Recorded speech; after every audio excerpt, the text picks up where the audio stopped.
Di dalam konteks Islam, jihad hanya digunakan untuk menghilangkan halangan-halangan fisik untuk berdakwah. Hari kiamat itu akan ada Dajjal yang membawa, salah satunya adalah 70.000 Yahudi dari Bani Isfahan. Dan kemarin ada berita kan bahwasanya Israel akan ngerahin 70.000 orang untuk take over Iran.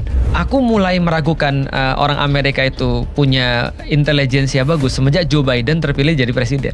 Kenapa? Di segi bisa mananya? gitu kan ya?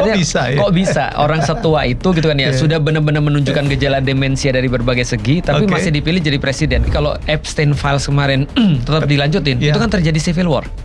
Maka mungkin salah satu supaya nggak terjadi civil war, dia harus bikin perang Iran. Pengalian isu kah? Pengalian isu. Mesir itu menjadi hancur karena Islam, kata mereka narasinya. Dan juga Iran itu menjadi hancur karena Islam. Iya, narasinya.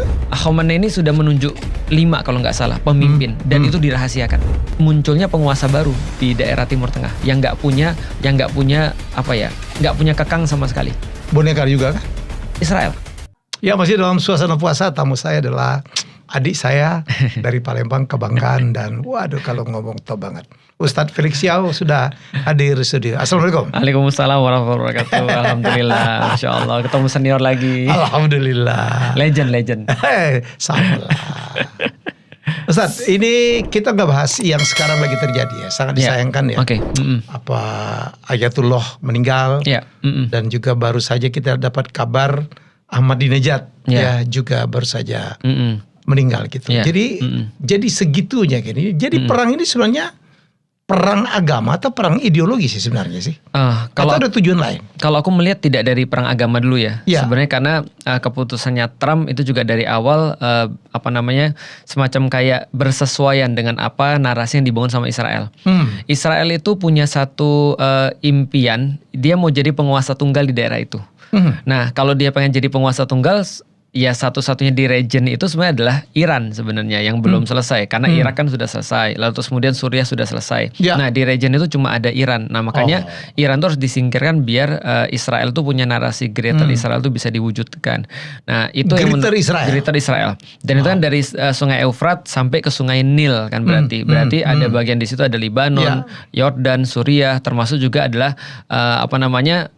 sedikit daripada Iran dan Irak kan gitu kan. Itu termasuk bagian daripada the Greater Israel. Nah, jadi dia nggak mungkin untuk mewujudkan itu kecuali Iran bisa dikendaliin kan. Nah, makanya itu yang pengen dimunculin oleh Trump dari awal kan. Bahkan kalau nggak salah Netanyahu tuh dari tahun 1990-an sudah bilang bahwasanya musuh besar itu adalah Iran sebenarnya. Lalu dikembangkan terus bahwa Iran punya nuklir dan segala macam. Tapi baru kali ini benar-benar terjadi kayak skala besar serangan ya. Aku lihat ya sampai menewaskan akhirnya pemimpin spiritualnya, lalu terus kemudian mantan presiden dan seterusnya. Itu sih. Jadi agak kalau kita tarik-tarik ya sebelum Ustadz Felix menerangkan. Berbatasan juga tidak kan antara Israel sama Iran kan cukup jauh tuh. Cukup jauh. Jadi sebenarnya sumber konfliknya itu kecuali dari sejarah gitu apa sih sebenarnya?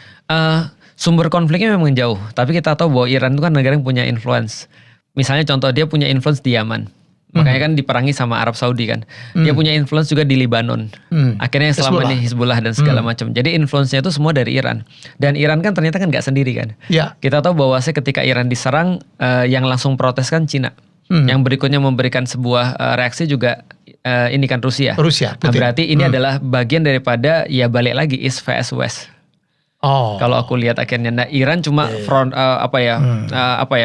di frontiernya di antara orang-orang East sebenarnya. Nah, jadi kalau pengaruhnya Iran itu cukup dekat walaupun secara geografis mungkin lumayan jauh daripada Israel.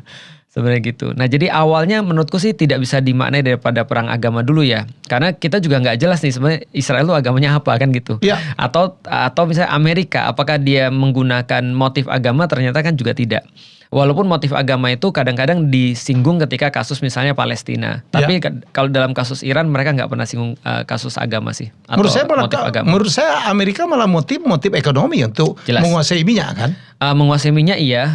Juga semacam kayak selalu kan narasi yang selalu diulang-ulang sama Trump adalah kalau aku tidak melakukan ini maka mereka akan diambil oleh Cina. Senantiasa begitu kan, berarti dia takut banget sama Cina kan sebenarnya kan ya. Greenland misalnya. Kalau misalnya aku nggak ngambil Greenland, nanti Greenland diambil oleh Cina. Sama kayak Iran. Iran masalahnya sudah memang dalam pengaruhnya Cina juga sebenarnya. Nah, artinya itu motif Trump adalah bukan hanya ekonomi tapi menurutku adalah Western expansion. Marco Rubio itu ketika dalam beberapa pidatonya terakhir-terakhir tuh dia benar-benar menegaskan bahwasanya dia pro pada Western expansion atau dalam bahasa kita kolonialisme sebenarnya. Jadi dia bilang kolonialisme ini sempat terhenti kan ketika di zaman modern. Nah sehingga ketika ada blok timur dan blok barat berhentilah ekspansinya barat dan sekarang harus dilanjutkan menurut dia. Karena dia percaya pada semacam kayak apa ya? Pandangan dia sama menurutku ya sama Hitler itu hampir sama menurutku. Siapa sih Trump? Marco Rubio. Marco Rubio ini kan adalah salah satu orang kepercayaan Trump dan juga di bawah pemerintahan Trump. Dia bilang dia soal punya pemahaman tentang ultranasionalis gitu. Jadi bahwasanya orang-orang Barat tuh adalah ras yang lebih unggul daripada ras-ras Timur gitu. Makanya dia bilang kan harus kita kembangkan Western expansion itu. Nah jadi menurutku itu sih yang menjadi titik boleh nggak kalau ada yang berasumsi bahwa ini kan asumsi yang diciptakan ya. Betul. Untuk menutupin keserakahan untuk menguasai dunia. Ya. Ya kita tahu Venezuela ternyata mau ngambil minyaknya. Betul. Ya kemudian Greenland juga begitu ngambil rare earth-nya segala macam. Jadi narasi-narasi lain itu hanya untuk membungkus itu. Karena Ustadz nggak pernah ada tuh Islam itu menyerang negara lain tuh rasanya tidak pernah ada. Tidak pernah juga berperang duluan. Yang ada diserang, dikuasai, dihabisin. Ada konteksnya lah. Ada konteksnya. Jadi tidak pernah ada. Kalau dianggap Islam itu negara yang ekspansif, banyak korban, membunuh seperti narasi-narasi di dunia barat, saya pikir itu tidak pernah ada. Ya, jadi yang sudah jelas memang itu semua untuk nutupin motif aslinya. Motif aslinya adalah ekspansi, motif aslinya adalah ekonomi, motif aslinya adalah sumber daya alam ataupun eksploitasi yang lainnya atau posisi geopolitik. Nah, tapi dibungkus atas nama peace. Mereka selalu bisa melakukan itu. Yang terakhir kan ketika mengabarkan Khomeini itu terus kemudian wafat, itu kan Trump menggunakan kata-kata bahwasanya ini sudah tercipta perdamaian di Timur Tengah dan kami akan mengantarkan perdamaian ini untuk dunia. Nah artinya ini narasinya mereka ya tentang masalah perdamaian. Nah kalau misalnya dengan kaum muslimin berbeda banget. Karena kaum muslimin sebenarnya tidak pernah untuk melakukan itu tanpa konteks. Di dalam konteks Islam, jihad hanya digunakan untuk menghilangkan halangan-halangan fisik untuk berdakwah. Dan tidak pernah terus kemudian ya kayak sekarang misalnya karena melakukan misalnya ekspansi karena sumber daya dan segala macam. Nah, itu yang bisa kita lihat sih. Memang kacau tuh memang. karena perdamaian. Lucunya gini sebenarnya Mas. Lucunya adalah ketika dia jual narasi perdamaian ini ternyata banyak yang beli. Di BOP itu kan dia jual narasi perdamaian kan. Ini kayak ada orang terus kemudian bikin grup. Ini adalah grup perdamaian. Oh kalau damai kita harus masuk gitu kan ya. Lucunya adalah Vatikan itu adalah negara yang katanya memang ya negara Katolik kan ya. Negara Katolik cinta perdamaian tentu saja dan memberikan cinta kasih pada seluruh dunia lah gitu. Artinya damai pada seluruh dunia seperti misinya Yesus kan gitu kan ya. Itu aja nolak. Tapi ternyata kalau kita ikut gabung di dalamnya itu agak sedikit suspicious sih seharusnya. Suspicious. Apa ya, badan perdamaian tetapi kok berperang gitu ya. Iya lucu. Jadi itu kayak yang aku bilang tadi itu kayak ya sama kasus paradoks kayak Ustadz gak sholat. Misalnya. Ustadz gak sholat, tapi dia menyuruh sholat. Tapi dia nyuruh sholat, tapi dia gak sholat. Kayak kasat narkoba tapi narkobaan kayak kemarin. Itu kan aneh banget kan gitu. Atau polisi bukan gitu kan ya. Itu kan aneh banget. Menurutku sih harusnya gak terjadi begitu sih. Arti tewasnya dua tokoh Iran yang sangat luar biasa Ayatullah. Menurut mungkin Ustadz Felix punya prediksi atau apa yang akan terjadi. Apa artinya ini? Kalau dari Amerika sendiri dia sudah bilang bahwasanya dari awal dia pengen agar orang-orang Iran mengambil kembali tanah mereka dan isu ini sudah dimunculkan bahwasanya Islam itu kayak penjajah. Jadi seolah-olah orang-orang Iran itu dijajah oleh Islam sebenarnya. Maka mereka mau memunculkan kembali kan ya. Dipersepsikan. Bahwasanya memunculkan kembali kerajaan Persia itu. Itu narasinya kan? Narasinya. Yang sampai ganti rezim. Betul, kan disuruh untuk take over your government gitu kan ya. It's yours dan segala macam. Nah artinya ketika mereka mau untuk take over, mereka mau memunculkan lagi. Itu kan urusan negara orang kan? Itu dia. Urusan dalam negeri orang gitu. Kenapa lu ikut campur? Trump itu bahkan ikut campur pada keluarga orang, jangankan negara orang. Nah artinya ketika ya kayak ICE di Amerika itu kan ikut campur keluarga orang ya. Nah artinya kayak misalnya di sana ya ikut campur negara itu sudah merupakan nama tengahnya Trump kayaknya gitu kan ya. Artinya ketika mereka melakukan itu mereka pengen membangkitkan lagi Imperium Persia itu. Nah ketika Imperium Persia itu dibangkitkan lagi, ini ada kaitannya dengan akhir zaman akhirnya.